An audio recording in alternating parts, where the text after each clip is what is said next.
Así van a tener los casos clínicos. Y le dejo así borroso como lo presentaron los residentes, porque a mis residentes también les hago resolver casos clínicos. Este caso clínico, por ejemplo, es un examen que toman en el board de endocrinología pediátrica en Estados Unidos para graduarse, para certificarse como endocrinología. O sea, son preguntas basadas en casos, ¿no? Entonces la idea es que uno pueda entender los casos, ¿no? Porque los casos no van a estar escritos, ustedes los casos lo van a ver. De tal manera que el paciente expresa lo que tiene. Y cuando expresa lo que tiene, el médico tiene la responsabilidad de hacer un interrogatorio, una anamnesis, un examen físico, ayudarse con los exámenes auxiliares para entrar en la sospecha de la enfermedad. Entonces, uno en el diagnóstico diferencial tiene unas grandes posibilidades. Pero esas grandes posibilidades se disminuyen si uno tiene un mejor interrogatorio y busca más síntomas, y en el examen físico busca más signos. Entonces, ahí cuál es el mensaje: buscar más síntomas, porque a veces el paciente no habla, ¿no? ¿Por qué viene usted? Porque orina mucho y se queda callado. No se van a quedar con el síntoma, esa es lo que la molestia que tiene el paciente. Pero ¿qué más tiene? Me levanto a orinar mucho y tengo un poco de sed. Y se queda callado otra vez. ¿Nunca te molesta? ¿Desde cuándo está así? Creo que desde el sábado. ¿El sábado pasado? Sí. ¿Y el viernes estaba bien? No, el viernes ya no tenía apetito.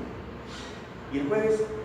No, el jueves, ¿verdad? O sea, así comienza la historia, ¿no? Entonces uno tiene que armar la historia para rescatar los síntomas, todos los síntomas, inclusive los que no son motivo de consulta. Por ejemplo, en mi consulta particular, el martes estaba con una niñita que venía porque le olía la axilita. Y a veces sucede en niños cercano a la pubertad. Y todo estaba bien, peso, talla, su tiroides, su piel, todo estaba bien. Pero a la hora que le pregunto a la mamá, ¿alguna enfermedad de los padres? Y mi papá le mira a la mamá, mire, uno tiene que decir que doctor, yo sufro de la tiroides, tomo levotiroxina. Entonces por ese motivo le tengo que pedir función tiroidea y anticuerpos antitiroides. Por ese motivo, no por la clínica, no por el examen físico, o sea, no por la clínica de ella, no por el examen físico de ella, sino por el antecedente. Y ayer vinieron con resultados y la niña tiene una tiroides autoinmune, pero su tiroides sigue funcionando bien, o sea, es eutiroidea con tiroides autoinmune.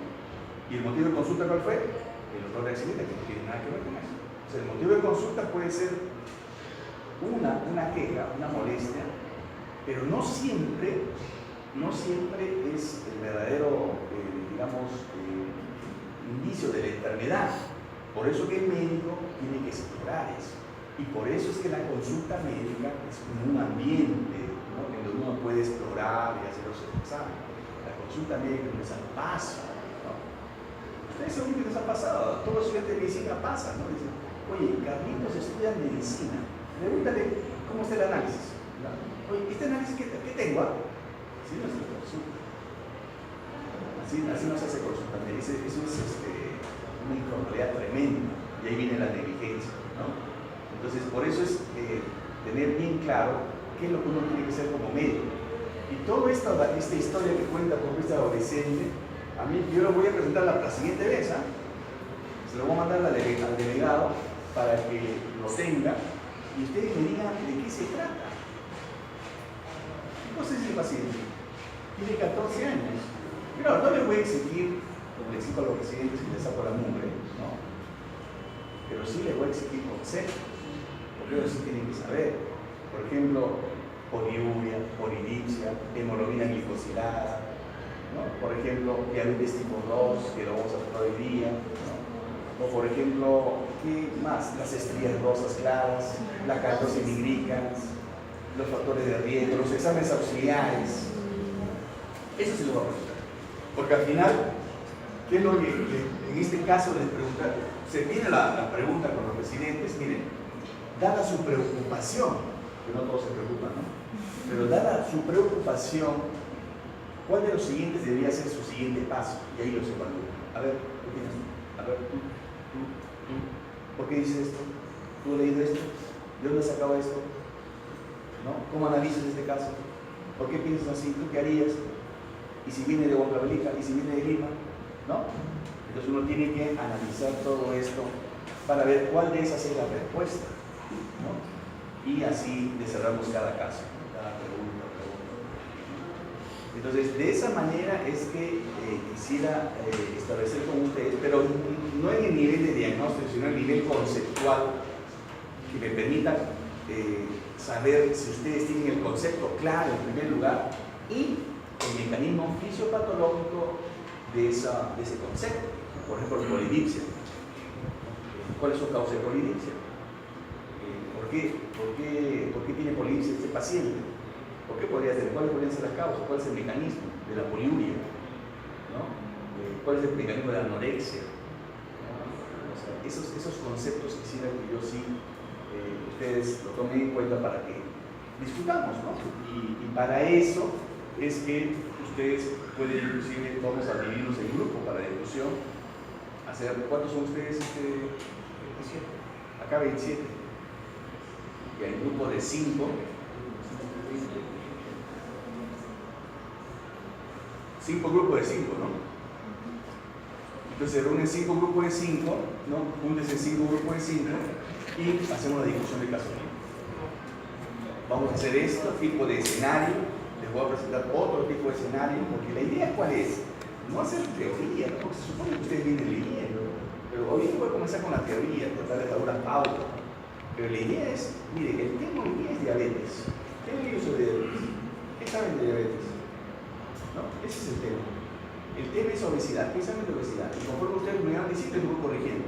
Y le voy diciendo, no, esto no es así. Recuerda que hay un factor de riesgo, recuerda que el diagnóstico, cómo se hace. Recuerda que esto no es diabetes, recuerda que la hiperglicemia es así. De tal manera de interactuar y construir juntos lo que nosotros queremos como objetivo, ¿no? Como propósito de esto. Entonces, adelante. ¿Cuál es la idea de la selección? ¿Ah? Entonces, el objetivo está va a estar bien claro si lo hacemos de manera con participación activa. ¿De acuerdo? Pero tenemos que entrar a algunas definiciones, ¿no? Como la diabetes es un conjunto de enfermedades, no es una sola enfermedad. La diabetes se expresa de una manera, sí, pero hay diferentes tipos de diabetes, o sea, hay un conjunto de enfermedades. La más conocida, ustedes saben, la diabetes tipo 1 y 2, pero hay otro tipo de diabetes. Pero ¿qué es lo que describe a estas enfermedades metabólicas? Primero la hiperglicemia, o la hiperglucemia, como quieran decir. No existe diabetes sin hiperglicemia. Todo diabético tiene que tener hiperglicemia. ¿Okay? Pero, al revés, no toda hiperglicemia sin hiperdiabetes. Puede haber lo más fisiológico, hiperglicemia postprandial. ¿No? Si uno tiene hiperglicemia postprandial, no es diabetes. Pero para eso ustedes tienen que recordar hasta cuánto es el valor de una hiperglicemia postprandial. ¿Recuerdan eso? ¿Hasta cuánto es? A las 2 horas, ¿cuánto tiene que estar la glucosa? 140, ¿no? O sea, hasta a las 2 horas debe estar ya en 140 la glucosa, ¿no? A las 2 horas, 140 miligramos. Entonces, la hiperglicemia se debe, digamos, catalogar así. Y lo otro es que siempre hay defectos en la secreción de la insulina. En todo tipo de diabetes hay defectos de secreción de insulina. Que se acompañen o no de resistencia a la insulina es cierto, como en el tipo 2. Pero en todo tipo de diabetes hay defectos de secreción de insulina. Por eso que todos potencialmente pueden responder a la insulina. Porque por eso ya no existe eso de diabetes insulino dependiente, diabetes insulino independiente. Eso no existe. Tampoco no existe diabetes del adulto, diabetes del niño. Eso no existe. ¿De acuerdo? Eso es obsoleto hablar de eso. No existe diabetes juvenil, eso no existe ahora, ese término no cabe. Y cada vez hay más diabéticos en el mundo, ¿no? Cada vez hay más diabéticos en el mundo, ¿no? Y eso lo saben todos. Ustedes en su práctica profesional se van a tocar con un diabético en algún momento, sea cual sea la especialidad, hasta si son psiquiatras, aparte de volverse locos, van a tener la locura de ver a un diabético, porque un diabético se deprime. ¿No? Le digan que es diabético de un momento a otro, o un niñito de 5 años, los padres son los que se deprimen, ¿no? Entonces ahí toda especialidad de diabéticos, entonces uno tiene que comprender de esencia de la diabetes. Bien, y estos son los tipos de diabetes. Esta clasificación no varía. Cada año hay muchas novedades, pero acá no ha variado. Esto sigue la misma clasificación, que es entendible, ¿no? Esto implica la diabetes tipo 1, diabetes tipo 2, ¿no? En el grupo 3 están otros tipos específicos de diabetes que incluyen defectos genéticos de la función de la célula beta, que son los famosos MODY, ¿no? Hay inclusive diabetes monogénicas neonatales. Por ejemplo, ahorita nosotros estamos reportando 5 casos de diabetes monogénica neonatal.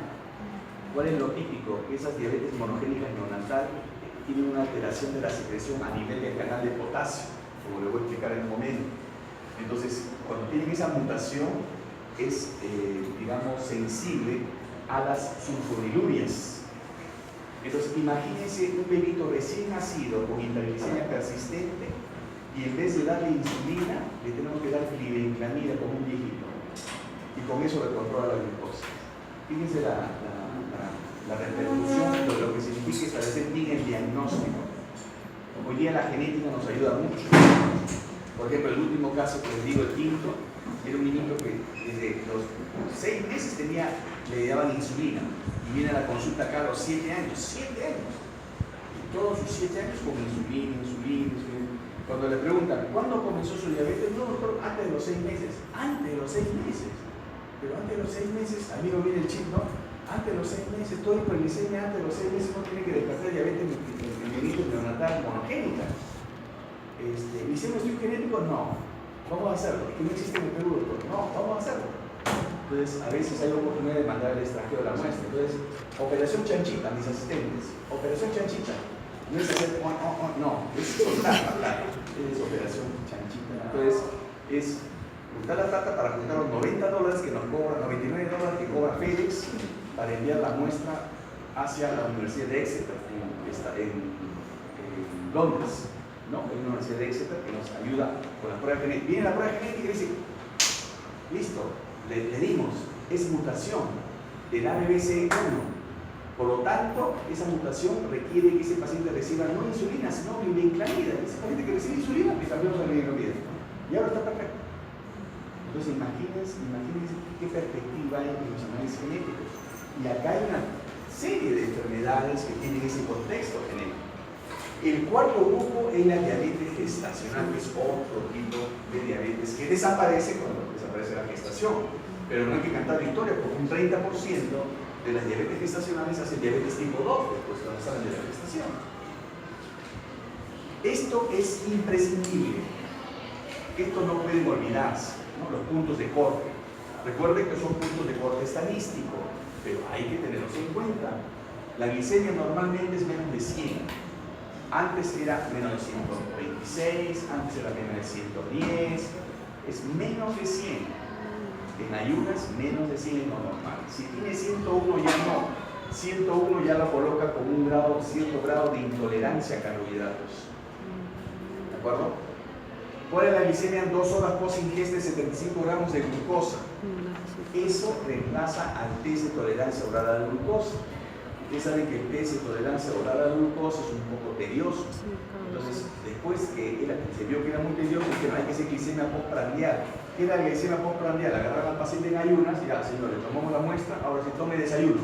Vaya a tomarse 2 tazas de café con leche, 2 panes con mermelada, un pan con jamón y esto ya hasta daba hambre, ¿no?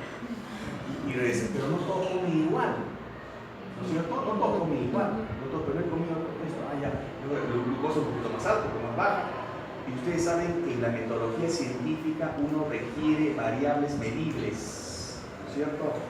Por eso surgió la idea de la glicemia 2 horas post ingesta de 75 gramos de glucosa, porque ahí sí el paciente toma 75 gramos de glucosa, es una dosis estándar que permite a la metodología estandarizar, por supuesto, los valores o los resultados, ¿no?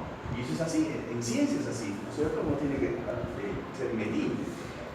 Entonces, ¿a qué llamamos intolerancia a la glucosa? Si está entre 100 y 125. Puede estar en 101 y de repente le toman otra muestra, está en 98. Eso no hay problema, solamente hay que cuidarse. Pero tiene que cuidarse más si tiene antecedentes de diabetes, ¿no es cierto? Y cuando la glicemia 2 horas post ingesta de 75 gramos de glucosa, 2 horas, está más de 140 y menos de 200, eso se llama intolerancia a carbohidratos o prediabetes, así se llama, prediabetes o intolerancia a carbohidratos. Algunos textos lo tienen todavía como homeostasis anormal de la glucosa, ¿de acuerdo? Homeostasis anormal de la glucosa. Y finalmente, ¿cuál es el diagnóstico de diabetes? Cuando yo tengo en 2 días diferentes, una glicemia en ayunas mayor de 126. Es igual cuando toman la presión arterial. La presión arterial a veces hay la presión de la bate blanco. ¿Cuál es la presión del bate blanco? Le toman la presión, tiene 180 hipertenso. No, una sola medida no hace el diagnóstico. Salvo que hay otra sintomatología. Hay que comprobar otro día, incluso hay que medirle en casa para corroborar. Es igualito acá en 2 días diferentes de glicemia en ayunas es mayor de 126, usted tiene diabetes, ¿no? Hasta para eso hay que tener tino, ¿no? Para decir aquí, porque los pacientes a veces son algunos más ansiosos que otros, ¿no? O cuando la glicemia, la SAT, es mayor de 200, asociada al síntoma, como tiene un paciente que viene a la consulta, doctor, tengo mucha sed, mucha ganas de orinar, estoy perdiendo peso, ya, a ver, mira la glucosa, ¿qué tomo desayuno? Hace 1 hora, creo, no me acuerdo. Ya, una glicemia al azar, ya tiene síntomas. Le mide y sale 240. Usted ya ve. ¿De repente? Así es. O una glicemia mayor de 200, 2 horas post ingesta de 75 gramos de glucosa, también es así. Ese es el punto de corte, no se olvide. Y finalmente, uno que está desde hace algunos años, que estuvo en duda, pero que sí nos da una noción de que el problema existe, que es una hemoglobina glicosilada más de 6.5%. Es muy importante la hemoglobina glicosilada, porque ustedes saben que la hemoglobina glicosilada es el porcentaje de glucosa que está unida a la hemoglobina, ¿no? Y la hemoglobina está dentro del eritrocito. Y el eritrocito tiene una vida media de ¿cuánto? 120 días. 120 días. Entonces, cuando yo mido la hemoglobina glicosilada es porque yo más o menos tengo la idea de lo que usé 3 meses antes. Desde 3 meses, ¿qué está pasando con la glucosa? Es decir, cuando yo tomo glucosa y hemoglobina glicosilada, la glucosa es la foto del momento. Pero la hemoglobina glicosilada es la afirmación de lo que pasa en los últimos 3 meses. ¿De acuerdo? Es diferente. Por ejemplo, ahorita hay una niñita que me han trasladado de la Clínica Internacional, que es de 3 años, tiene 3 añitos, está en situación diabética bien severa porque la han manejado mal en la clínica. Toda la noche creían que era neumonía. Ese es el problema. La soberbia, el médico es peor pecado. Por eso, cuando uno más sabe, más humilde tiene que ser. Uno tiene que reconocer que no sabe todo, ¿no? Después el neumólogo. El neumólogo no tiene neumonía que vaya a emergencia, ni la examinó. Vaya a emergencia, le toman los análisis porque en la clínica todo lo toman de la azar, y sale su glucosa en 500. Y ahí está la de está mal, ¿no? Ahorita va a subir. Entonces, esa niña, por ejemplo, cualquiera pensaría por el estado grave, que son hemoglobina glicosilada, como en otros casos está en 12%, 13%, 14%. Y su hemoglobina glicosilada está en 8%. Entonces uno mismo dice, ¿pero por qué está en 8%? Porque recién acaba de comenzar. ¿Cuál es el tiempo de enfermedad de esa niña? Pues 1 semana. En 1 semana poliuria polidice, no hace poliuria polidice y pérdida de peso. En 1 semana. Eso quiere decir que la enfermedad ha sido cabalgando, ¿no? Entonces, miren, qué interesante es también interpretar la hemoglobina glicosilada, que también nos sirve para el diagnóstico. Esto ustedes lo conocen, ¿no? Ustedes muy bien lo saben, ¿no? Cómo la célula beta secreta insulina, cómo escapa la glucosa, el GLUT2, cómo se fosforila, cómo el ciclo reproduce ATPs. El ATP cierra el canal de potasio. Este cierre del canal de potasio es también influenciado por las sulfonilurias, ¿no? Y se despolariza la membrana, se abre el canal de calcio, ingresa el calcio y la insulina sale por exocitosis. Cualquiera de estas etapas se puede alterar y explicar por qué no sale la insulina. Y al no salir la insulina hay trastorno de la insulinosecreción y por lo tanto diabetes. Ya vamos a ver cómo se da en cada caso, y ustedes tienen que ver un poco más de esto. Y por supuesto, cuando la insulina actúa, tiene su receptor y esto implica una fase de transducción, que implica la fosforilación, la formación de esta sustancia receptor de insulina, los fosfinocípidos, ¿no? La proteinquinasa, la translocación de receptores GLUT4 hacia la periferia para que entre la glucosa, que es el efecto de la insulina. Todos estos efectos ustedes lo conocen muy bien y esto no lo vamos a discutir, pues supone que ustedes ya saben, ¿no? Lo que hace la insulina, ¿no? Entonces, vamos a comenzar por el más frecuente. ¿Qué es el más frecuente? Eso lo van a ver en cualquier momento de su carrera profesional. La diabetes tipo 2, que en realidad tiene una historia un poco más larga, porque la diabetes tipo 2 se desarrolla durante un periodo de meses o años a veces. Están como diabetes y no se dan cuenta, ¿no? Entonces, y en la mayoría de los casos se asocia a insulinoresistencia. O sea, la clave es que un paciente haga insulinoresistencia, porque el siguiente paso es hacer diabetes. Entonces la pregunta es, ¿cómo sucede la insulinoresistencia? ¿Por qué el ser humano hace insulinoresistencia? Porque eso va a producir pues un esfuerzo del cuerpo para producir más insulina. No hace caso el cuerpo, produce más insulina y corre el riesgo que el páncreas se canse, ¿no? Porque el páncreas comienza a trabajar. Ustedes saben muy bien, cada vez tienen que prender ventilador, o hace mucho frío con ustedes. Sí, mucho frío. Mucho frío.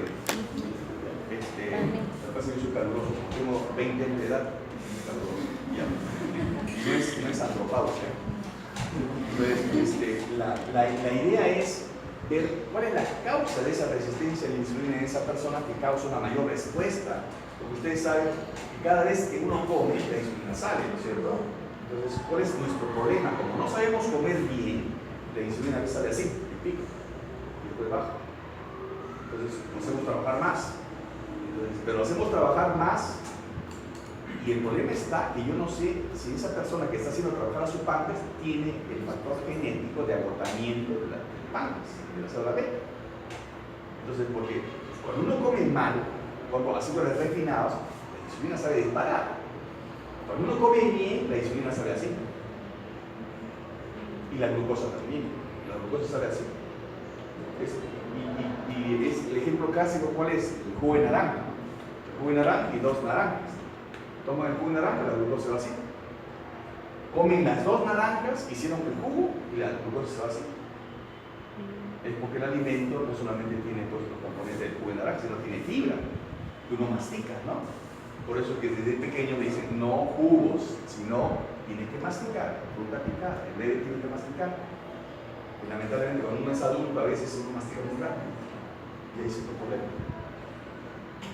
Entonces, al progresar, pues ya ahí se comienza el problema de intolerancia a carbohidratos, pérdida de la primera fase de secreción de insulina, reducción de la masa celular beta, el depósito de material amiloide. ¿Saben qué se va a aprender eso para mí? Está aprendido, ¿no? Sí. Es para mí.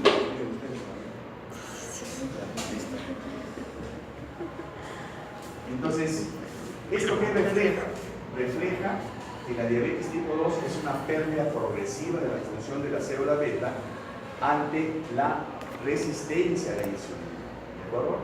Esa es la tipo 2. O sea, yo hago resistencia a la insulina y estoy haciendo que mi cuerpo entre al siguiente paso, que es la diabetes. Este es el mensaje. Miren, esto se ve en Lancet hace unos años. Miren, como acá arriba, esto es lo normal. El páncreas produce insulina.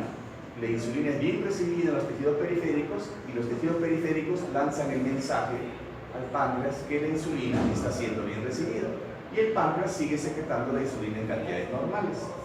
Segundo escenario, la insulina no es bien recibida, ¿no? El tejido periférico le informa de esto al páncreas, urgente, y el páncreas comienza a producir más insulina, resistencia a la insulina. ¿Y cuál es el tercer paso? Que el páncreas se cansa. Ya ante ese exceso deja de producir insulina y ahí viene la diabetes. Entonces, fíjense cómo la base fundamental para comprender la diabetes tipo 2 es la resistencia a la insulina. Y esa resistencia se explica por diferentes maneras. Eso depende. Puede ser a nivel del prereceptor, hasta se ha escrito anticuerpos antiinsulina.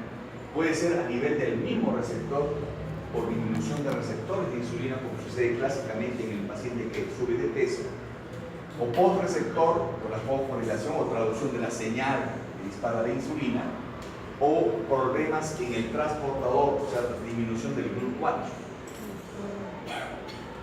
Y este es el camino. ¿Cómo es que una persona se hace diabética? Este es el camino. Primero la persona tiene que hacer resistencia a la insulina, ¿de acuerdo? Una vez que hace resistencia a la insulina, tipo 2, diabetes tipo 2, una vez que hace resistencia a la insulina, el páncreas comienza a trabajar más. ¿Qué produce? insulina, la insulina se eleva, hay hiperinsulinemia que logra controlar la glucosa normal. Y ahí viene lo bonito. Lo bonito es que usted viene el paciente, viene un paciente con resistencia a la insulina y glucosa normal. ¿Le dice que es diabético? No. Pero hay que decirle que está en riesgo. Pero hay que identificar quiénes hacen resistencia a la insulina. ¿De acuerdo? Después de esto ya viene la otra parte, que es cuál es el páncreas que se cansa, cuando hay factores genéticos de agotamiento de célula beta. Y ahí viene la insuficiencia de célula beta, la disminución de la producción de insulina, la intolerancia a carbohidratos y la diabetes tipo 2. Y ahí viene el desastre. Una vez que despiertas al león dormido, lo puedes hacer dormir otra vez, pero ya no lo quitas de su cuerpo. Por eso que, desde mi punto de vista, y eso lo dicen muchos también, que eso en los papers a veces sale, la cirugía bariátrica remite la diabetes.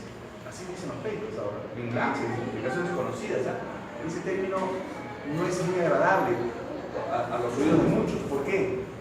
Porque significa que ya curaste la diabetes. Y eso no es así.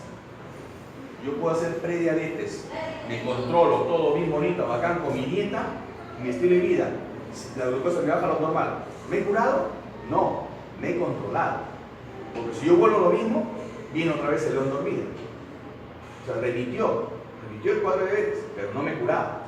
O sea, remitir no es curación, remite el excusor de diabetes, pero la enfermedad sigue adentro, porque yo tengo la predisposición hacia diabetes. Esa es la idea. Entonces, acá el camino es bien claro. ¿Y cuál es el principal factor que predispone a la resistencia a la insulina y por lo tanto a la diabetes tipo 2? Es el peso. ¿Y saben cuál es el problema acá?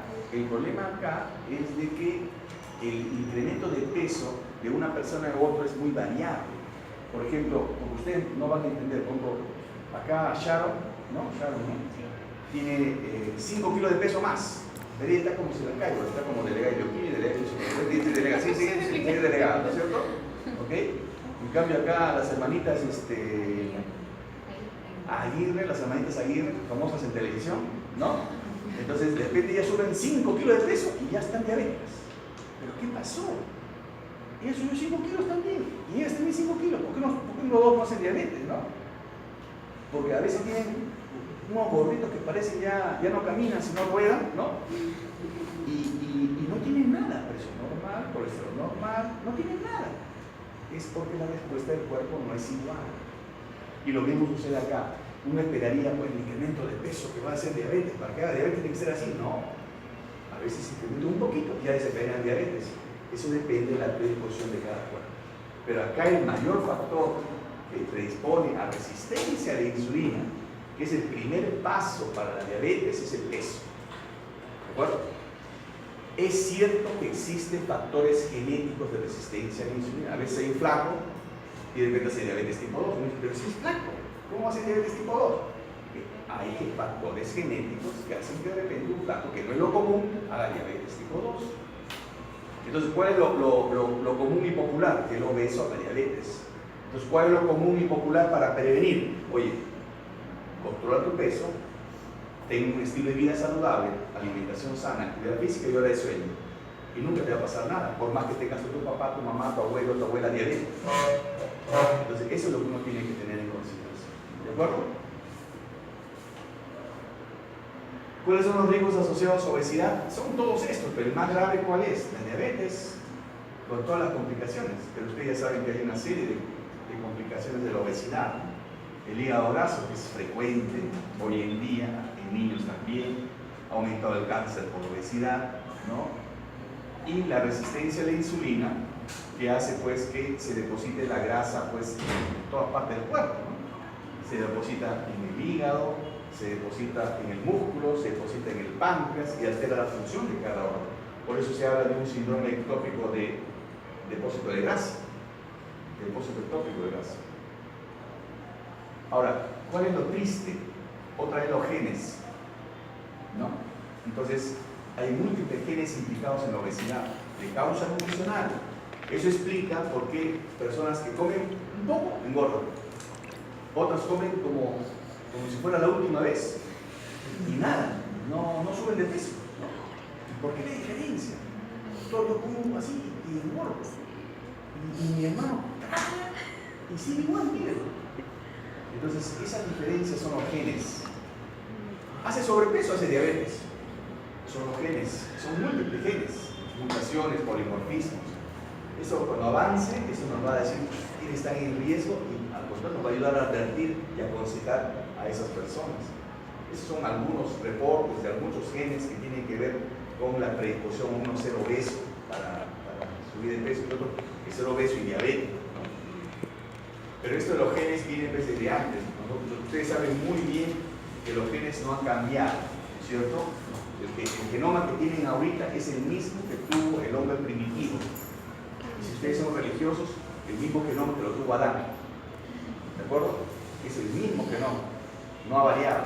Lo que ha variado es la expresión genética de esos genes. Y la expresión genética hoy en día se comprende mucho más con la epigenética. Porque la epigenética nos permite comprender que el gen puede variar no en estructura, sino en función y en expresión. ¿Por qué fenómenos? Fenómenos de metilación, acetilación, todos esos fenómenos implican epigenética. Y por eso que uno a veces cambia el rumbo de las cosas, teniendo el gen que predispone a una enfermedad, lo puede cambiar el rumbo, ¿no? Entonces, eso es muy importante. Por ejemplo, hay un gen FTO que predispone a la obesidad. Entonces, en un trabajo de investigación compararon dos grupos. Dos grupos tenían FTO, pero un grupo fue sometido a un estilo de vida saludable, el otro no. Lo siguieron durante el tiempo y los que no habían sido sometidos al estilo de vida saludable se hicieron obesos, hipertensos, cardíacos, diabéticos. Y a los que habían seguido el estilo de vida fueron sanos. Entonces, miren cómo uno con el ambiente puede cambiar el destino de sus genes, la expresión de sus genes, porque muchos de esos fenómenos se explican por la epigenética. Entonces, en esto estamos de acuerdo. Nuestros genes son digamos, del pasado, de 100 y cientos, de 50.000 años atrás. ¿Por qué? Porque eso nos permitió sobrevivir, eso nos permitió un ambiente pasado que es diferente al de hoy. Eran cazadores, los hombres primitivos. Ese ambiente se seleccionó genéticamente a los humanos con mayor capacidad para acumular energía. No había mucha comida, había periodos de abundancia, de hambruna. Entonces el cuerpo tenía que preservarse y eso el gen ahorrador lo permitía. Pero hoy en día ya no hay eso, ¿no? Eso nos causa problemas, ¿no? ¿Y qué problema nos causa el fenotipo ahorrador? Donde hay cierta abundancia. Todos estos problemas que ustedes conocen. Todos estos problemas. Por eso es que ustedes, una de las partes más importantes es comprender la esencia de por qué suceden las cosas, ¿no? Y este problema no solamente está sucediendo en adultos, sino en niños, ¿no? Los niños están padeciendo ahora las enfermedades del adulto. Estos son los factores de riesgo de obesidad. Por supuesto, ingesta elevada de energía, desbalance de nutrientes como el calcio, vitamina D, proteína, la fructosa, actividades sedentarias, ¿no? Ustedes saben mejor que yo, el bendito aparato ¿no? Están todo el día, ¿no? Así. Yo cuando veo a los residentes que están cruzando el patio así, yo me pongo delante y yo, oye, ya pues deja el celular. Sí, doctor, disculpe, está con el celular. O están cruzando la pista, ¿no? El otro día casi atropellé a uno que estaba con el celular. Esto es bueno, pero hay que aprenderlo. Está escrito en menores de 5 años, en niños menores que usan iPhone, iPad, acceder al iPad, retardo de lenguaje. Y hay otro paper que dice que esta es la principal causa de insomnio en adolescentes. Duermen con el celular acostado, debajo de la almohada para escuchar si vibra o no vibra. Le dicen, Anita, apaga el celular, ya la apagué, mamá, ya la apagué, pero el vibrador. ¿No? Entonces, eso también causa problemas. Alteración del sueño implica otra cosa, macrosomía, bajo peso al nacimiento, antecedentes familiares de obesidad. Por supuesto, hay trabajos que demuestran pues, que cuando uno no duerme bien, eso también compromete el peso. Porque cuando uno duerme bien, la leptina sube y la grelina baja, y uno amanece con un hambre normal. Pero cuando uno no duerme bien, la grelina sigue alta y la leptina no sube, y uno amanece con hambre voraz. Pero como amanece y no ha dormido bien, se levanta tarde y no da tiempo a tomar desayuno y sale a la calle. ¿Y en la calle qué pica? Pica harinita, galletita, quequito, casosita, jugos, todo eso, ¿no? Entonces ahí viene el problema. Esto, por supuesto, se complica más cuando en la fisiopatología de la obesidad se meten los virus. En modelos animales hay muchos virus que pueden producir exceso de peso. Pero eso es bien difícil demostrarlo en ensayo clínico, ¿no? Es bien difícil. Pero hay uno famoso, el adenovirus, ¿no? ¿Cuántos adenovirus tenemos que causan resfrío común? ¿No? Que podrían desencadenar en personas predispuestas a la obesidad. ¿Cuál es el camino? Tenemos que ver bien claro que ese camino no nos conviene porque nos va hacia la diabetes. ¿Y cuál es el tipo de grasa? Acá es bien importante. A veces el niño, yo como veo niños sobre niños, ¿no? Pero el tipo de grasa, o sea, el niño lo pesa, saca su índice más engordado, normal. De repente le levantan el polito, ¡blum! Sale la grasita. Acá con peso normal, pero la grasita se acumuló acá. Entonces, ¿por qué le digo eso? Porque lo que nos debe interesar más es la grasa abdominal. No la grasa que les interesa a las chicas, que es la que cuelga acá, que creo que le ven. Eso nada, desde el punto de vista metabólico, nada. Por físico, quizá, porque tu novio te agarra hoy y rico. Pero la idea es esta grasa, la grasa abdominal. ¿De acuerdo? La grasa abdominal es la grasa mala. ¿De acuerdo? Esa grasa produce citoquinas.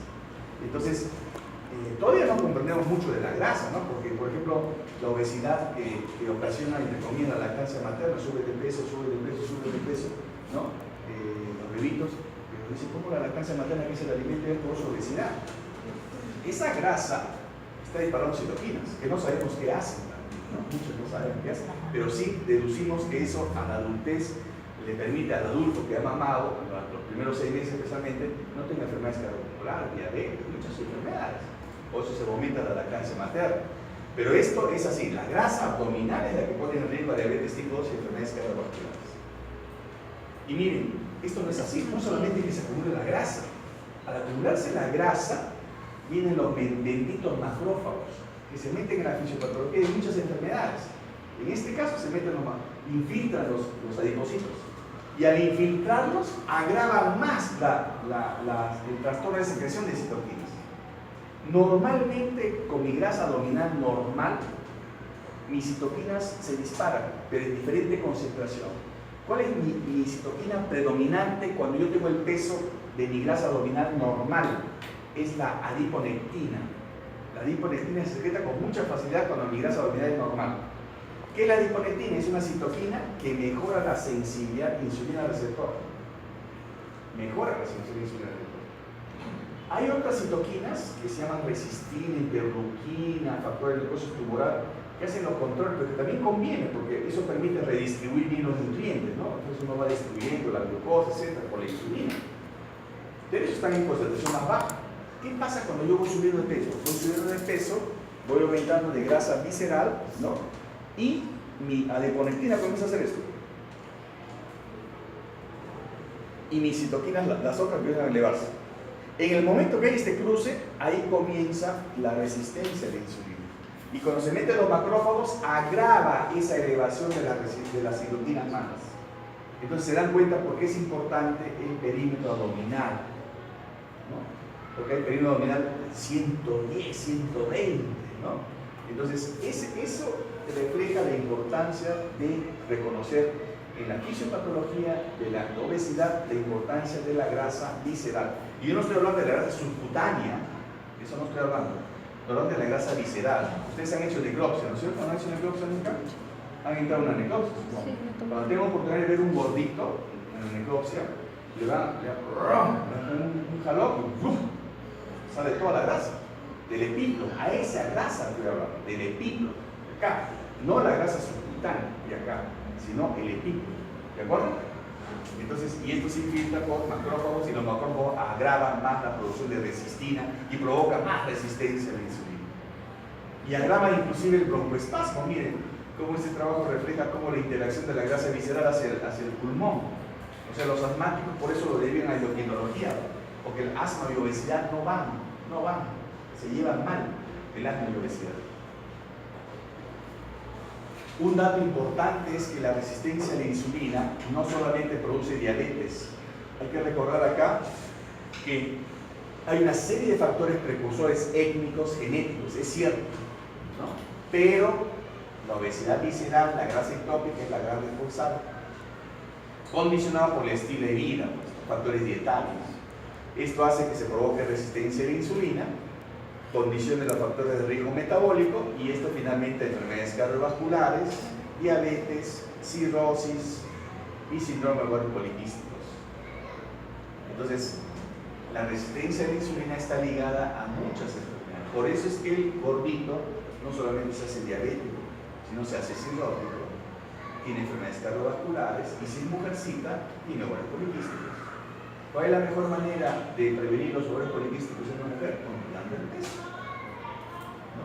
Es la mejor manera.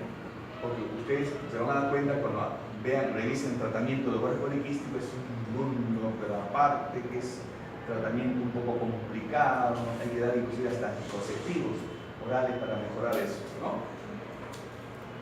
Bien, yo les decía hace un momento que hay una fase en donde hay hiperinsulinismo y controla la glucosa normal. Pero recuerden, miren, esto nos explica por qué hasta el hiperinsulinismo produce todos estos efectos deleterios. Estimula la hipertensión arterial, estimula la arteriosclerosis, ¿no? Es decir, estimula factores de crecimiento y proliferación celular.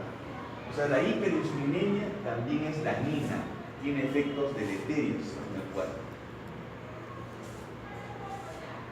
¿Y por qué la insulina resistencia provoca la movilización de grasa? Por lo siguiente. Miren, la insulina resistencia provoca mayor lipólisis, mayor ingreso de ácidos grasos al hígado, mayor síntesis de VLDL cargada de triglicéridos. VLDL que no se degrada porque la actividad de la lipoproteína lipasa está disminuida por la insulina resistencia, y por eso que los triglicéridos se elevan. Entonces, cuando uno quiere identificar quién tiene resistencia a la insulina en un obeso, le mide triglicéridos. Es más sencillo. Y el triglicéridos sale 220, uno automáticamente dice, lo más probable es que tengas resistencia a la insulina, por los triglicéridos elevados, aparte que comes un montón, ¿no? Entonces, el paciente con resistencia a la insulina está ligado a hipertrigliceridemia. Y este es el patrón lipídico característico de lo que es la resistencia a la insulina. Triglicéridos elevados, HDL bajo. Bien característico. Colesterol normal, o LDL normal, un poquito alto. Pero lo característico es triglicéridos elevados y HDL bajo. Ese es lo típico. ¿Ya? Hay fórmulas matemáticas para calcular resistencia a la insulina, pero en realidad esto no tiene mucho valor, porque hay un poco de contradicción, especialmente en la edad pediátrica, ¿no? Uno dice 4, otro dice 3, otro dice bajar a 2.1 en la pubertad, ¿no? Es variable. Acá lo que interesa es reconocer, primero, quiénes tienen riesgo a hacer resistencia a la insulina, la obesidad. Segundo, es cómo reconocer clínicamente la resistencia a la insulina. Ya le dije uno, los triglicéridos. ¿Están elevados los triglicéridos? Lo otro, ¿cuál sería? El perímetro abdominal. ¿De acuerdo? El perímetro abdominal. ¿Y el otro cuál sería? La acantosis nigricans. Es decir, si yo tengo un gordito con un gran perímetro abdominal, con acantosis nigricans, con triglicéridos elevados, prácticamente le está diciendo acá, yo tengo resistencia a la insulina. Entonces, esa es la manera como uno fácilmente detecta estos casos. Y ahí está la acantosis nigricans. Ustedes saben que la acantosis nigricans aparece en el cuello, las axilas, las ingles. Es como una especie de mugre, ¿no? Lineal, ¿no? Una mugre. Muchos papás hasta quieren echar lejía porque creen que es mugre, ¿no? Están que raspa, le quiero echar lejía. No, ¿cómo le echan lejía a su hijo, señora? Eso no es mugre, es su acantosis nigricans. Usted está confundiendo con acantosis mugricans, que es otra cosa, ¿no? Entonces ahí fácilmente, no, fuera de broma, uno agarra algodón y alcohol, soba. Y si sale negro es mugricans, pues, no sé, no se está bañando, le estoy engañando. No, se mete al baño, se encierra y no se baña, ¿no? Eso lo han hecho algunos, se lo puede servir, ¿no? La acantosis nigricans en el cuello, ¿no? Fíjense, en el cuello. Miren este niño, la acantosis nigricans en la parte delante, ¿no? Esa acantosis nigricans, un niño los acompleja, los niños comienzan a caminar así o caminar así porque tiene la grasa acá, se acumula teta, ¿no? Y son los niños que van a la piscina y están caminando alrededor de la piscina con un polvo, ¿no? No quieren meterse al río porque tienen vergüenza. Y encima se van al baño, se bajan el pantalón, ven su pene sumergido, dicen, ¡uy, qué chiquito lo tiene! Se le está riendo. Así son los varones, somos así, ¿no? ¡Ay, qué chiquito! A ver, ¿quién dispara más? ¿Quién dispara? ¡Tú no! Así son los varones, esa es la época brava, ¿no? La época brava.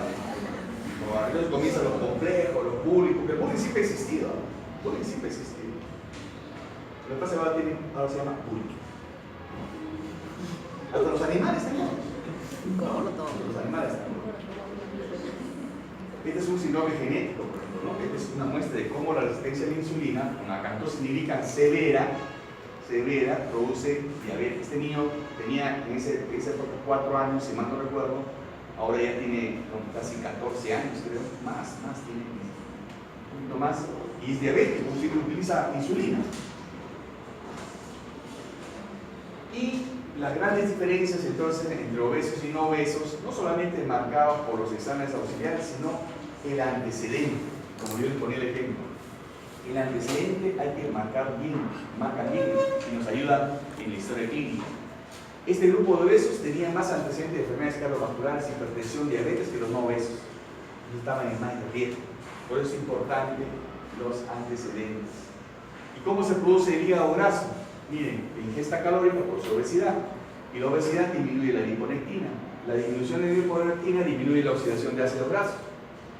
Y eso se acumula la grasa, ¿no? Aparte que hay exceso de grasa dietaria, y aparte que la hiperinsulinemia produce síntesis de nuevo de lípidos y aumento de los flujos de ácidos grasos libres. Por eso se produce el hígado graso. Entonces, aquí es importante recordar que esta es una complicación de la obesidad. Y esta es una complicación que se puede terminar en ¿qué? En cirrosis.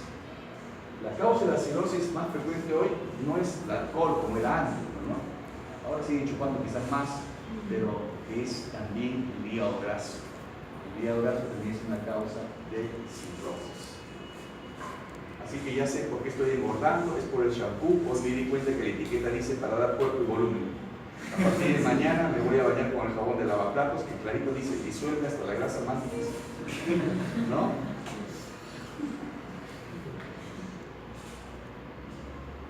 Ahora, ¿cómo rescatar tempranamente a estos pacientes?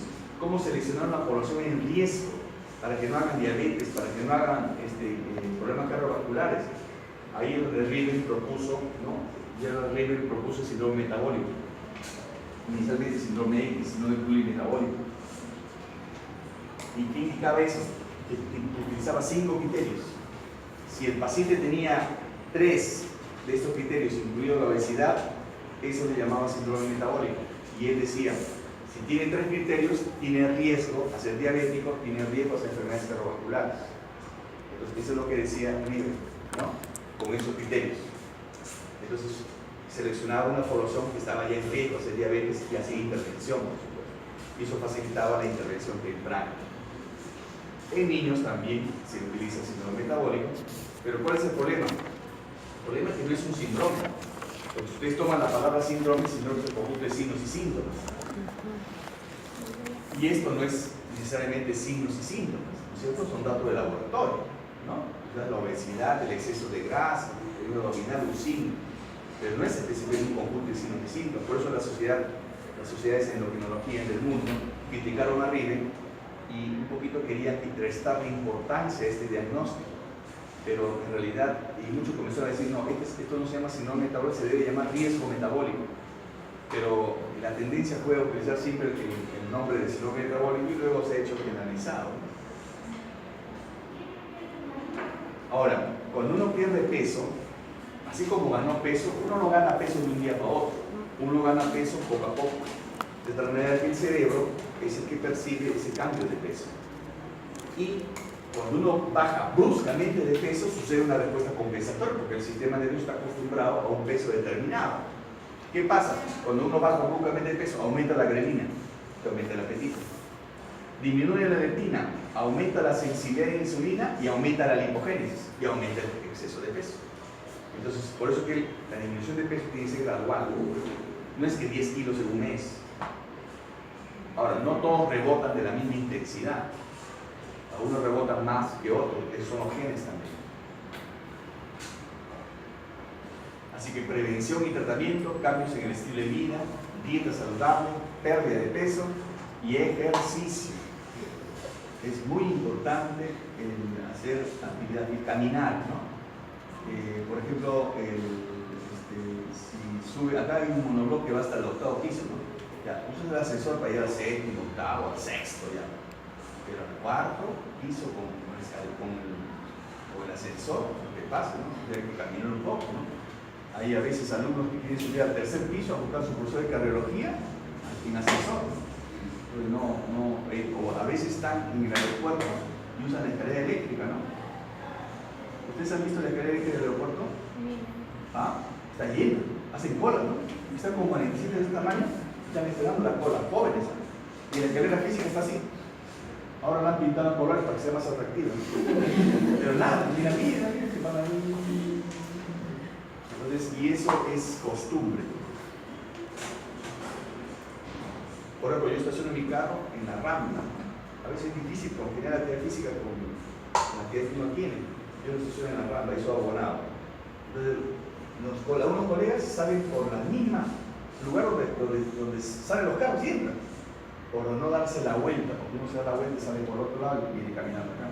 Yo nunca salgo por eso, salgo para, yo a veces me amarro, pero no, estoy haciendo bien. Salgo por el otro lado para caminar más, para venir caminando, ¿no? Entonces, el ahorro energético es lo malo. El niño, el obeso, ¿cómo se acostumbra a eso? Cuando usted dice, a ver, vamos a examinar a un niño obeso, ¿qué hace? Se sienta, ya, quítate los zapatos, hace así. ¿Y quién se acerca? Papá y mamá. Ya, quítate el polo, ¿qué hace? ¿Y quién se acerca?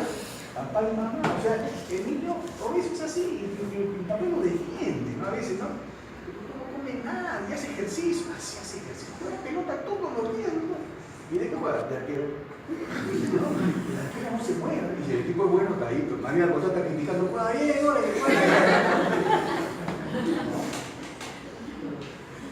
Y finalmente el otro tipo de diabetes, que generalmente es así, ¿no?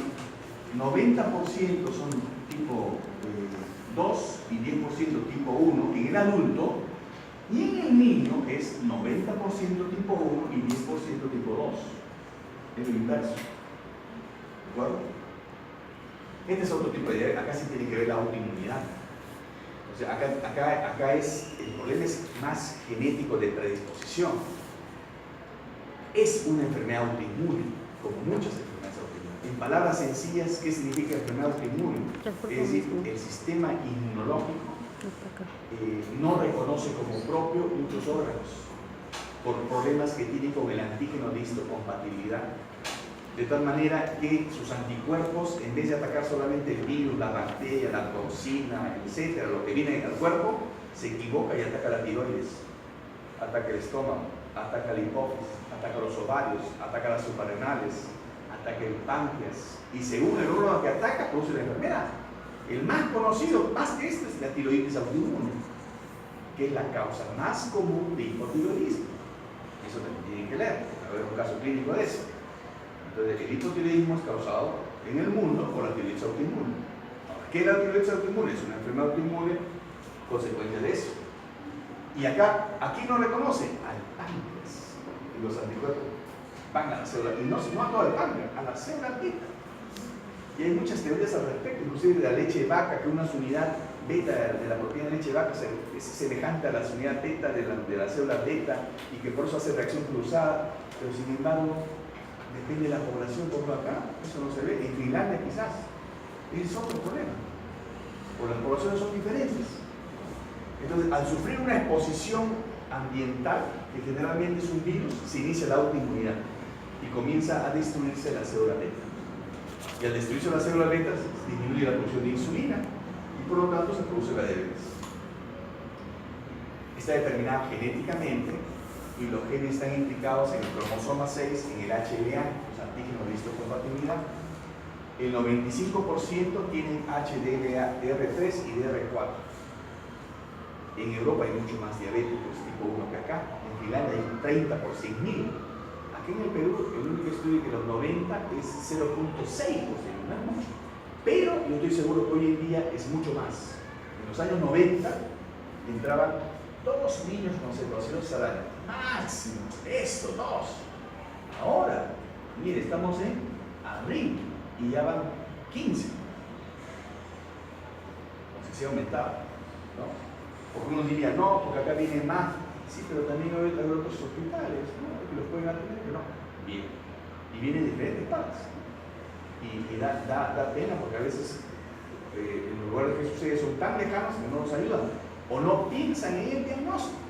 O con la niñita de ayer, de ayer.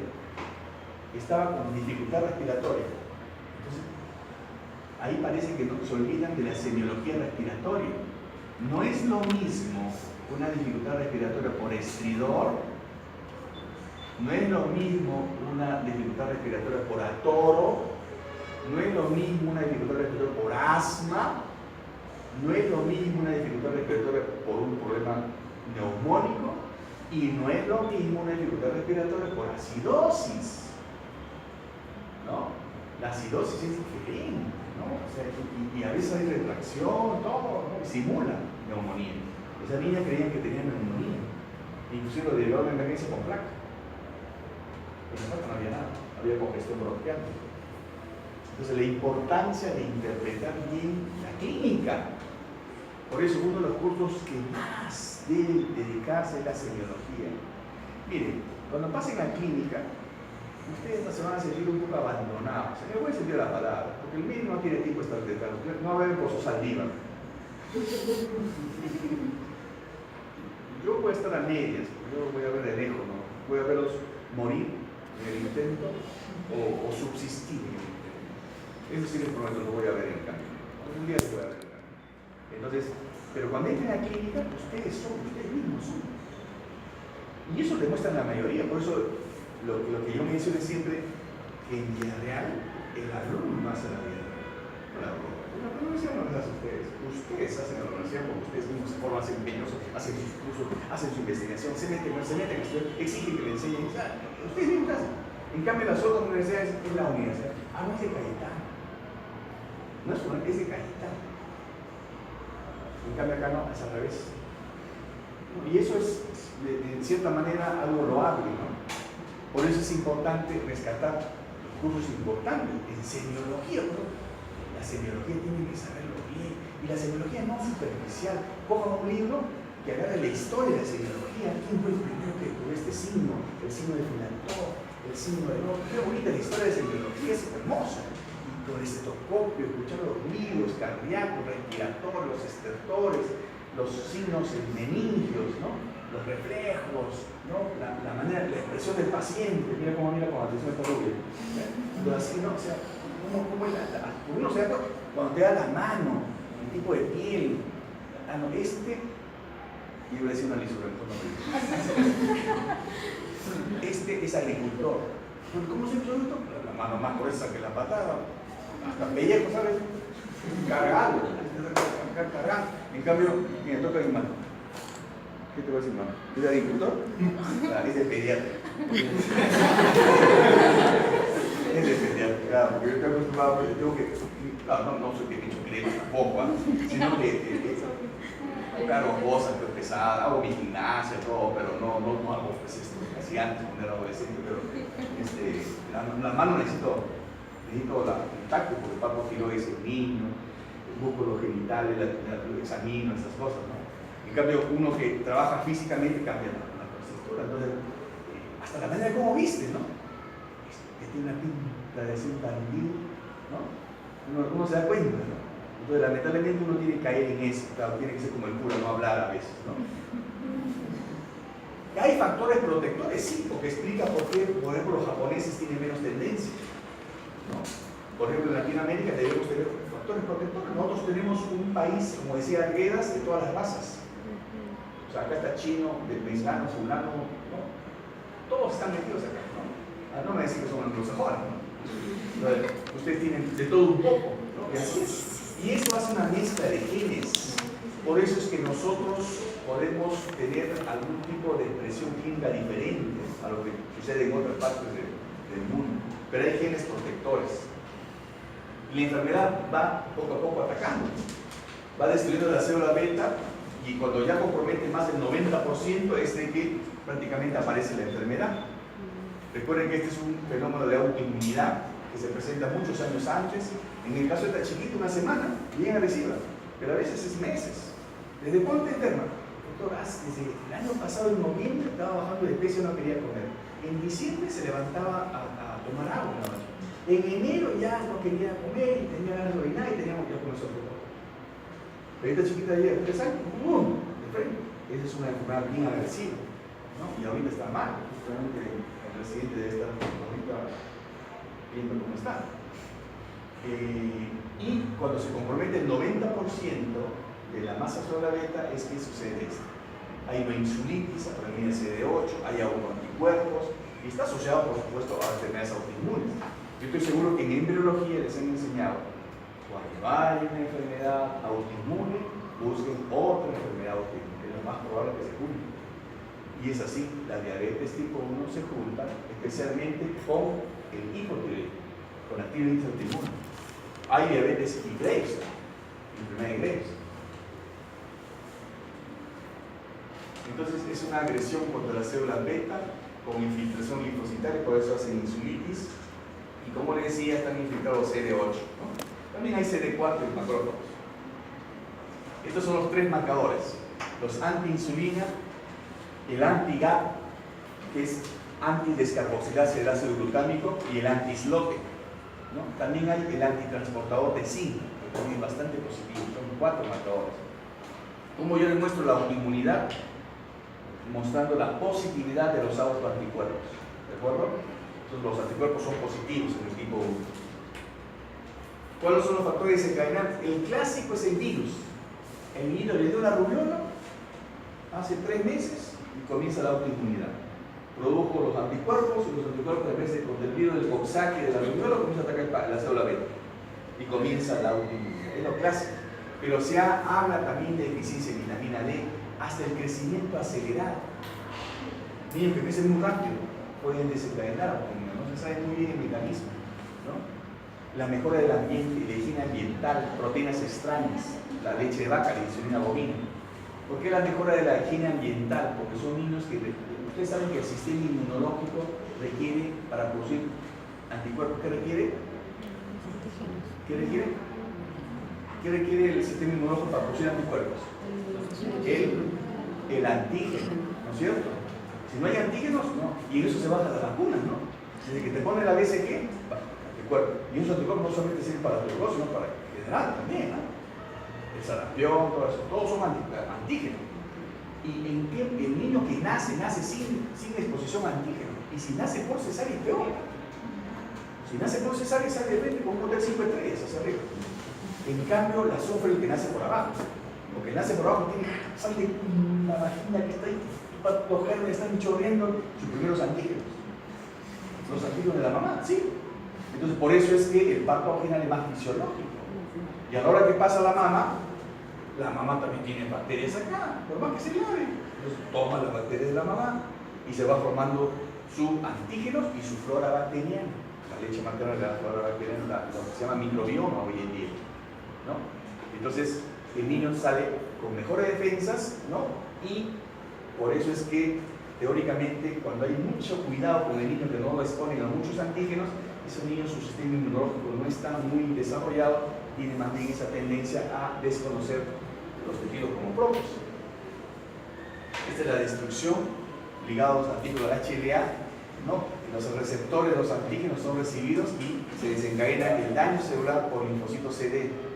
Entonces ya atacan a la célula beta pancreática. Esta destrucción colabora muchos otros componentes como el macrófago también, ¿no? Y los linfocitos con los anticuerpos que colaboran a la destrucción de estas células beta. Entonces, ¿hay genes? Sí, hay genes.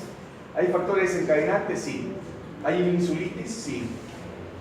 ¿Y esto qué desencadena? Diabetes tipo 1. ¿Está asociado a otras enfermedades? Sí. Puede estar asociada a estas enfermedades. ¿De acuerdo? Esta es la insulitis. Y esta es la fisiopatología, la deficiencia absoluta de insulina, o el estrés, la infección, o la ingesta o la puesta insuficiente de insulina, levantan las hormonas contrarreguladoras, glucagón, catecolamina, cortisol, hormona de crecimiento. ¿Qué hace? Lipólisis. La lipólisis aumenta la liberación de ácidos grasos hacia el hígado. Eso provoca mayor cetogénesis, ¿no? y esto disminuye la reserva alcalina porque son compuestos ácidos. Esto provoca acidosis, y la acidosis también es agravada por la cúpula de lactato. Ustedes saben muy bien que el cuerpo cetónico se va incrementando poco a poco conforme también va elevando la glucosa y los ácidos grasos libres, colaboran en esto. Y recuerden pues cómo es que se producen estas interacciones de los cuerpos cetónicos, ¿no? Ustedes ya lo saben, no voy a repetir esto, ¿no? Cómo es que se produce, en qué condiciones, asociados a una mayor oxidación de grasa. Estos son los famosos cuerpos cetónicos, ¿no? Acetoacetato, acetona, beta-hidroxibutirato. Este se va por vía respiratoria, ¿no? Recuerden que al hacer acidosis, el pH bajo, o sea, los hidrogeniones estimulan el centro respiratorio. Entonces el paciente comienza a hiperventilar. La característica es la respiración de Kussmaul, o sea, el hambre de aire. El paciente tiene ganas de respirar, que es diferente a un paciente con neumonía, ¿no? Entonces, estos dos se dan por vía urinaria. Por eso uno detecta cuerpos cetónicos en orina. Y por supuesto cómo se consumen las grasas, ¿no? Y cómo se producen los cuerpos cetónicos. Hay una menor utilización de glucosa, incremento de la glucogenólisis, que también agrava la hiperglicemia, aumento de proteólisis, disminución de síntesis de proteína, aumento de sustratos gluconeogénicos, aumenta la gluconeogénesis, o sea, aumenta la hiperglicemia. Hay glucosuria, sobrepaso del umbral renal de glucosa, hay diuresis osmótica, hay pérdida de agua, electrolitos, hay deshidratación, función renal alterada, y esa deshidratación produce hiperosmolaridad y también agrava la producción de lactato. Entonces, ¿cuándo hay más probabilidad de hacer acidosis? Cuando hay una deficiencia absoluta de insulina, ¿no? Y cuando aumentan las hormonas contrarreguladoras. ¿De acuerdo? Entonces, esto es muy importante recordar. ¿Y dónde se da más esto? En el tipo 1. En el tipo 2 también puede haber cetoacidosis, pero es menos frecuente. Estos son algunos intentos reconociendo la fisiopatología de la enfermedad, algunos intentos, ¿no? Factores ambientales. Si sabemos que hay virus, si sabemos que la leche de vaca y que hay factores genéticos, ¿qué hacemos? Lactancia materna, inmunizaciones y terapia genética. Si sabemos que hay autoinmunidad humoral o muscular, inmunosupresión, inmunomodulación. Si sabemos que hay producción de radicales libres y destrucción del DNA, es esto, ¿no? Es barrendero de radicales libres y suplementación con NAD. Y si está baja la insulina, da la insulina. Pero todo esto ha fracasado en detener la destrucción de las células beta. Lo único que se da es la insulina. Este es un paciente de Amazonas que fue diagnosticado de diabetes tipo 1 y después de 4 años viene de Amazonas sin cetoacidosis. Y el residente dice, pero doctor, si es tipo 1, ¿por qué no ha hecho cetoacidosis? Entonces yo le dije, ¿dónde llegó la bioquímica? ¿Por qué, doctor? Porque los cuerpos cetónicos se asocian asociados a una mayor oxidación de grasa. Dime, ¿dónde está la grasa acá? No tiene ni grasa para hacer cuerpos cetónicos, ¿no? Para que vean cómo el ser humano es capaz de compensar todo, ¿no? O sea, mal que bien es que no tenga grasa. Se consumió toda su grasa. Hizo una desnutría marasmática, ¿no? Son casos, pues, digamos, difíciles de comprender. Y este es el escenario clínico donde ustedes tienen que estar alertas, ¿no? Por ejemplo, esta niña es más grande que la niña de ayer. Niña de 7 años con historia de 2 semanas de poliuria, polidipsia y pérdida de peso, 2,5 kilos. Se presenta la emergencia por trastorno de la conciencia, sonolienta, pero responde a su nombre y preguntas sencillas adecuadamente. Presión arterial 100/60, frecuencia cardíaca, frecuencia respiratoria, llenado capilar. Estos son los datos de laboratorio, ¿no? Miren, la hiponatremia, la acidosis, la glicemia. Por eso es que uno tiene que tener bien claros los conceptos, ¿no? Cuando un paciente entra en cetoacidosis, cuando la glicemia es más de 200, cuando el pH es menos de 7,3, o el bicarbonato menos de 15, y hay presencia de cuerpos cetónicos. Esos son los criterios para decir, este paciente está en cetoacidosis diabética. ¿De acuerdo? Uno tiene estos exámenes como criterios bioquímicos. Por supuesto, los clínicos son los que están delante. El paciente está deshidratado, ¿no? Y muchas veces es una deshidratación sin, digamos, antecedentes de alguna pérdida. Porque cuando uno ve un deshidratado, dice, ¿ya está con diarrea? ¿Está vomitando? A ver, no tiene diarrea, no tiene vómito, están deshidratados. Entonces, ¿por dónde sale el otro líquido? Por la orina, está orinando demasiado, se ha deshidratado. La taquicardia como consecuencia de la deshidratación, la taquipnia, ¿no? Y ahí viene el diagnóstico diferencial, neumonía o asma, diferenciarlo bien. La respiración profunda y Kussmaul, el aliento a acetona, el aliento a manzana, que tienen los diabéticos, ¿no? Inclusive a manera de chiste, ¿no? A veces algunos diabéticos orinan, ¿no? A veces paran orinar sus taxistas, ¿no? Orinan, y en vez de la mosca comienzan a orinarse, porque la mosca le buscan los dulces, ¿no? La orina es dulce y la mosca viene. O sea, cuando vengan orinando algo y ven moscas ahí, es diabético. Es diabético, es lo más probable, ¿no? O a veces orinan en la pared y se queda melosa la pared, entonces, y ahí es donde se dan cuenta pues, que no es una orina común y corriente. Náuseas, vómitos, dolor abdominal, que confunden con apéndice. Cuando estén en la guardia, ahí los quiero ver. Ahí sí no hay sustitutorio. Ahí no hay nivelación. Ahí se muere el paciente. Usted no interviene. Alteración de la conciencia, ¿no? No la conciencia que deben tener algunos, sino la alteración de la conciencia en el periodo que te despierto, ¿no? Entonces, y eso, todo este cuadro corroborado por la parte bioquímica. ¿Cuáles son los signos relevantes? Ahí está. Signos vitales, incluyendo el peso, el estado de hidratación, y siempre hay factores encadenantes. Infección, maltratamiento, etc. Aliento, olor a fruta, respiración del pulmón y esta conciencia. Y recuerden, son dos tipos de diabetes los más comunes. El tipo 1 y el tipo 2, son diferentes. El tipo 1 es más agudo, el tipo 2 es más lento. En el tipo 1, la pérdida de peso, el tipo 2 es el obeso. O sea, uno clínicamente puede sospechar, y por eso uno puede hacer tamizaje en el tipo 2, porque glucosa a todos los gorditos, es tamizaje, se podría hacer tamizaje como se hace. Pero a un tipo 1, ¿cómo sospecha que va a ser tipo 1? No se puede, porque tendría que hacer el análisis de sangre para ver el HLA. Tienes el HLA 3DR4 y aún lo tenga, no lo va a hacer a veces la enfermedad. Entonces, aquí es la dificultad para hacer el tamizaje. El cuadro clínico es más obvio, las 4P de la diabetes, ¿no? Poliuria, polidipsia, polifagia y pérdida de peso.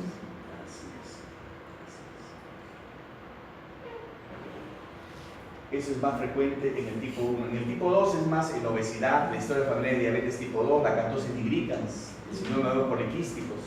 La cetosis casi siempre presente en el tipo 1, casi ausente en el tipo 2, pero también puede hacer cetoacidosis, ¿de acuerdo? El péptido C, que indica la producción de insulina, es negativo, por supuesto, en el tipo 1. En el tipo 2 puede ser positivo, pues simplemente es una alteración de la insulina en secreción, nada más, ¿no? Y los anticuerpos que marcan autoinmunidad en el tipo 1, no en el tipo 2, aunque puede estar positivo también en el tipo 2 y nos complica la vida. A veces no podemos diferenciar ni el tipo 1 ni el tipo 2, por eso que en el mundo a veces hablan del tipo 1 y medio. Un poco de este y un poco del otro, ¿no? Es un poco difícil, ¿no? O a veces, como hacemos en muchos centros de endocrinología pediátrica, como el nuestro, ¿no? Viene el paciente de diabetes tipo 1 y de repente baja su necesidad de insulina sin ser luna y miel, lo que pasa con uno de luna y miel, ¿no? Y de repente ya no necesitan insulina, porque hacen hipoglicemia y se pasan a la metformina. Oye, era un tipo 2. Y lo más frecuente es el tipo 2. El tipo 2, que creíamos que era tipo 2, después se queda en el tipo 1. A veces hay esa dificultad, porque no todo encaja, pues, como ustedes comprenderán, de manera didáctica, como está en el esquema. Este es nuestro reporte de diabéticos tipo 1. Generalmente es así, 90% de la diabetes en el adulto son tipo 2 y 10% tipo 1 en el adulto. En el niño es al revés, 90% tipo 1 y 10% tipo 2. Hay niños con diabetes tipo 2. La edad promedio en la tipo 2 es la edad puberal. Y miren este detalle, 82% con historia familiar de diabetes tipo 2. 82%. Uno se pregunta, ¿el pediatra que vio a estos niños no se dio cuenta que tenía historia familiar de diabetes? ¿No se dio cuenta que estaba comiendo mal? ¿No se dio cuenta que estaba con sobrepeso, obesidad? Si hubieran intervenido en ese momento, quizás ese no hubiera sido un diabético. Por eso que no siempre el motivo de consulta es lo más importante. A veces el paciente viene por un motivo de consulta y no es. Pero ustedes tienen que ver lo global. Ah, no, señor, no tiene esto, pero haga esto, corrija esto, ¿no? Entonces uno tiene esa capacidad, ¿no? Este es otro trabajo donde hay factores predictivos del microorganismo. Ustedes saben que las complicaciones de la diabetes son bien importantes tener en cuenta, especialmente las renales, ¿no? Y una manera temprana de detectar las complicaciones renales es detectando la microalbuminuria. La microalbuminuria, ¿de acuerdo? Y ese es el objetivo de este trabajo. Paradójicamente publicamos en los anales de la Facultad de Medicina de San Fernando, pero estaba piedra. No dijeron nada. Yo cuando mandé este artículo dije, no van a aceptarlo seguramente. Pero no aceptaron. Hace años, aunque estoy yo joven, todavía estoy alegre, ¿no? Pero sí estaba ya luchando contra la mafia. Y este es un grupo diabético, ¿no? En ese tiempo había dificultad para conseguir insulina. Ahora la ICIS da insulina, glucómetro, pilas reactivas a los niños diabéticos. En este tiempo no. Ella después me visitó, ella es una profesional ahora. Este compadre es visitador médico. Ella no me acuerdo. Esta murió. Esta también murió. Este también murió. Este no me acuerdo. Esta quedó ciega. Y así la historia de muchos diabéticos. Allí algunos de ustedes tienen mi Facebook, ¿no? ¿O no? Sí. Ya. En mi Facebook acabo de colgar ayer la historia de una niña diabética. ¿Ustedes la han visto? ¿La han visto? Sí. Una parte, ¿no? Pero completa, compadre. Sí, ya, ok. Entonces, para que vean que no es fácil. O sea, imagínense pues, ustedes van con su hijo de 6, 7 años y tiene diabetes. Qué triste, ¿no? Es chocante. Imagínate, los padres de esta niña están llorando, Entonces, nuestro programa tiene psicólogo, tiene enfermera, educador, las dos son psicólogas, tiene nutricionista. Con este día ya no está una nutricionista Marlita, ahora que es exclusiva de nuestro servicio, y los médicos.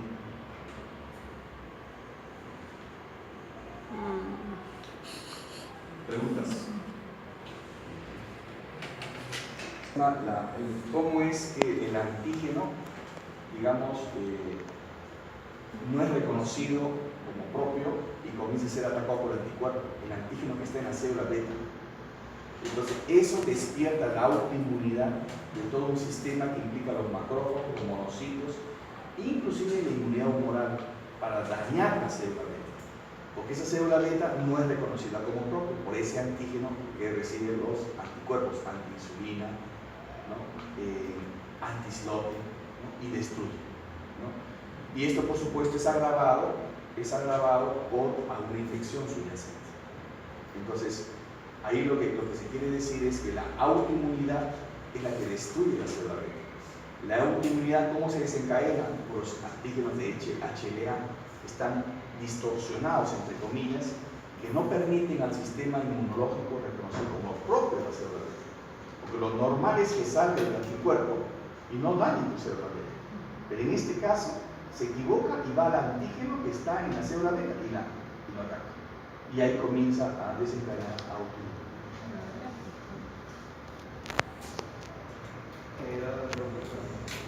¿Generada qué? Lo que pasa es de que las citoquinas malas, la resistina, la interleuquina 6 y el factor de necrosis tumoral, que comienzan a incrementar, conforme uno incrementa la grasa visceral, aumenta la sensibilidad al broncoespasmo. Entonces el gordito responde mal a la terapia farmacológica en el broncoespasmo. Por eso que a los neumólogos no les gusta que su paciente asmático suba de peso. Pero por otro lado, si el paciente asmático es mal manejado, a veces abusan del corticoide. Porque uno de los problemas hoy en día es la automedicación, ¿no? A un paciente dice, me sentí bien con esto, me volvió a dar y no fue el médico, volví a tomar lo mismo. Pero el paciente ignora que cada escenario es diferente, ¿no? Y cree que es porque tiene que ir a consulta otra vez, tengo que pagar al paciente, tengo que ir al hospital, no tengo que pagar la consulta, dice, ¿no? Pero no es lo mismo, son escenarios diferentes que pueden simular la misma impresión clínica, pero que de repente requieren otro tipo de intervención. ¿El OMA es específico para el diabetes tipo 1 o 2? No, el OMA es tipo 2, porque determina resistencia a la insulina. En el tipo 1 no hay resistencia a la insulina. Que se puede agravar, se puede agregar CIA, porque el tipo 1 tú lo engordas y hacen resistencia a la insulina, ¿no? O lo contrario, ¿no? Bajan de peso, porque hay niñas como en la adolescencia que se dejan de poner insulina, ¿para qué? Para bajar de peso. Ya tienen trastorno de conducta alimentaria. Entonces quieren bajar de peso, se dejan poner insulina, se ponen, no se ponen, y su peso comienza a consumirse. Pero el hombre es resistencia a la insulina. ¿Vamos a otra pregunta? ¿En los dos gemelos? ¿Hay gemelos? Allá. En los gemelos, si son univitelinos, aún sean univitelinos, el riesgo no es al 100%. Siempre uno tiene, si uno es diabético, el otro tiene 50% de posibilidades. Por eso es difícil detectar mediante un tamizaje quiénes van a ser diabetes tipo 1. Porque uno podría ser, bueno, voy a detectar quiénes tienen el DR3, DR4 para ver quiénes van a ser diabetes. Pero aún detecte, algunos no van a ser diabetes. No van a ser diabetes. En cambio, en el tipo 2 es más fácil. Porque hay factores de riesgo, ¿no? El hecho que esté obeso, o el hecho que mujeres que están con bulbos vaginales frecuentes, porque a veces es asintomático. A veces descubren la diabetes durante una operación. ¿De qué te van a operar? Me van a operar de la rodilla. ¿Y qué le piden? Glucosa. Glucosa, de repente 180, 200. ¿No? ¿Y dónde sale eso? Si tú no estás con sobrepeso, nada. A veces es así.